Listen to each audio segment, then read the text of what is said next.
Bismillahirrahmanirrahim. Assalamualaikum warahmatullahi wabarakatuh. Alhamdulillahirrahmanirrahim. Perkenalkan, nama saya Ahmad Syarul Akbar dari kelas Ekonomi Syariah 4 NIM E 2019-2142. Di sini saya akan menjelaskan tugas yang pernah saya resum. Tugas ini dari Ibu Niknah selaku dosen mata kuliah Ekonomi Industri. Langsung saja saya akan menjelaskan tentang konsentrasi industri. Nah, konsentrasi industri sendiri itu apa? Saya mengutip dari tokoh yang bernama Lipski, yakni pengelompokan konsentrasi penjual itu ada dua, ada konsentrasi industri dan konsentrasi agregat. Nah, konsentrasi industri sendiri itu merefleksikan seberapa penting sih peran sejumlah perusahaan dalam suatu pasar atau industri sendiri. Dan jika konsep konsentrasi agregat itu merefleksikan seberapa penting peran sejumlah perusahaan terbesar dalam perekonomian secara menyeluruh.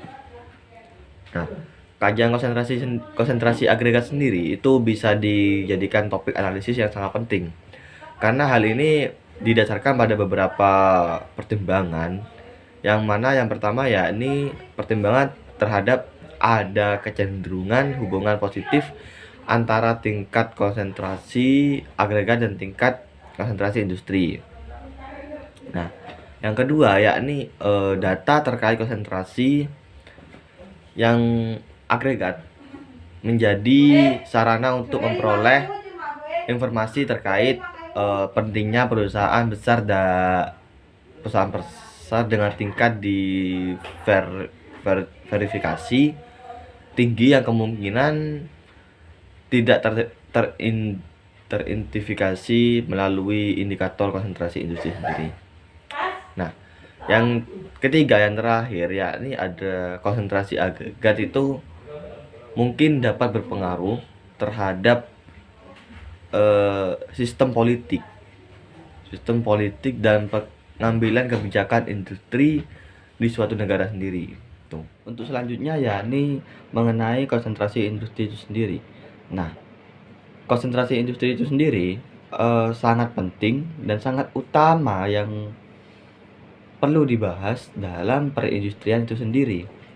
Yang mana dalam kutip yang saya kutip yakni dari tokoh yang bernama Ger, bahwa terdapat 4 faktor yang menjelaskan tentang konsentrasi industri itu sendiri. Adanya konsentrasi industri sendiri.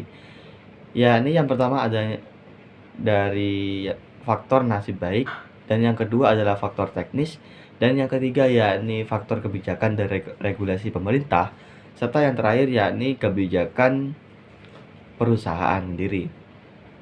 Yang mana dalam faktor teknis sendiri terdapat poin-poin yang menentukan adanya konsentrasi industri sendiri.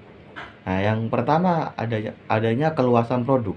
Nah, jadi semakin luasnya produk itu tersebar, maka konsentrasi industri sendiri itu cenderung semakin tinggi. Dan begitu pula pada skala ekonomi yang kedua, yakni semakin sulitnya perusahaan mencapai skala ekonomi, maka cenderung naik tinggi atau naik konsentrasi industri itu sendiri. Dan tak lupa juga pada kelangkaan sumber daya ekonomi.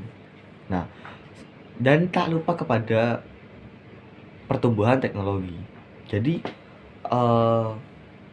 kelangkaan sumber daya ekonomi, semakin langka sumber daya dan semakin cepat teknologi, maka akan semakin tinggi pula konsentrasi industri itu sendiri.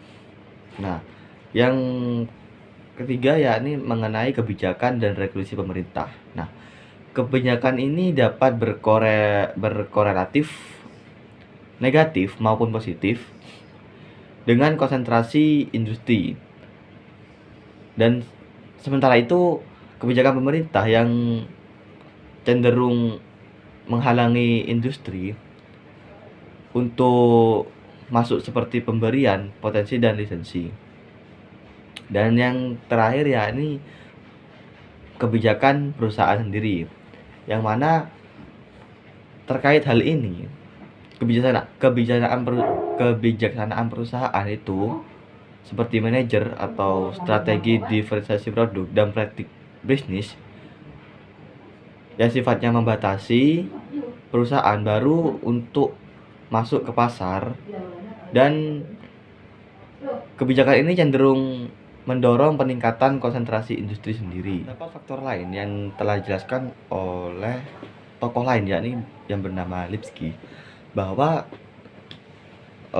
ada faktor lain yang terhadap konsentrasi industri. Yang pertama yakni cangkupan untuk terjadinya disinteorin, yang hal ini mempengaruhi pengeluaran Sunkos yang ada di dalam industri tersebut, dan terdapat dua jenis. Nah, yang pertama yakni adalah exogenous Sunkos industri, dan yang kedua adalah endogenous Sunkos industri. Dan yang kedua yakni faktor yang kedua yakni ada tahapan siklus bisnis, yang mana mengacu pada sejumlah studi yang menyatakan bahwa tahapan yang dicapai suatu industri dalam suatu siklus bisnis memiliki hubungan korelasi dan konsentrasi industri yang terbagi menjadi 4. Nah, yang pertama yakni ada pengenalan, yang mana dalam tahap pengenalan itu perusahaan berinvestasi besar-besaran pada aktivitas penelitian untuk membangun produk yang baru. Nah, yang kedua ada proses pertumbuhan. Nah, dalam proses pertumbuhan ini konsentrasi industri itu relatif semakin rendah. Nah, dan yang ketiga kedewasaan yakni pertumbuhan penjual dan tingkat laba negatif tingkat laba relatif datar karena permintaan pasar sendiri mendekati titik jenuh. Dan yang terakhir yakni pada proses penurunan, yakni yang mana laba yang diterima incumbent firm menurun.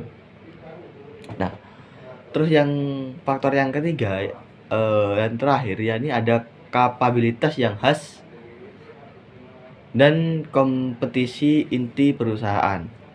Nah, yang mana mengacu pada Lipsky,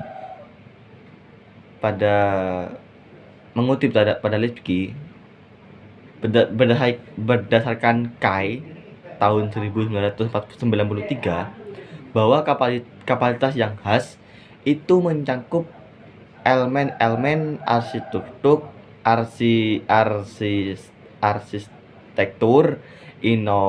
inovasi dan reputasi. Nah, sementara itu terkait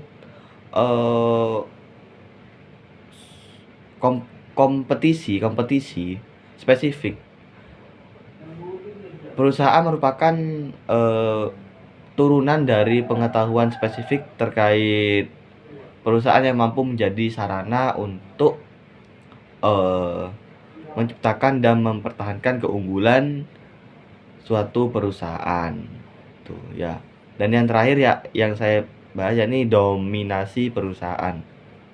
Nah, terkait dengan konsentrasi pasar, salah satu konsep yang banyak mendapatkan perhatian dalam ranah pembahasan teoritis maupun empiris terkait struktur adalah dominasi perusahaan, yang dinyatakan oleh Jirgo bahwa dominasi merupakan fitur yang penting dalam analisis struktur industri sendiri. Ya, mungkin itu saja dari saya. Apabila ada kesalahan, kekurangan, dan lain-lainnya, saya meminta mohon maaf yang sebesar-besarnya. Wabillahi taufiq wal hidayah. Wassalamualaikum warahmatullahi wabarakatuh.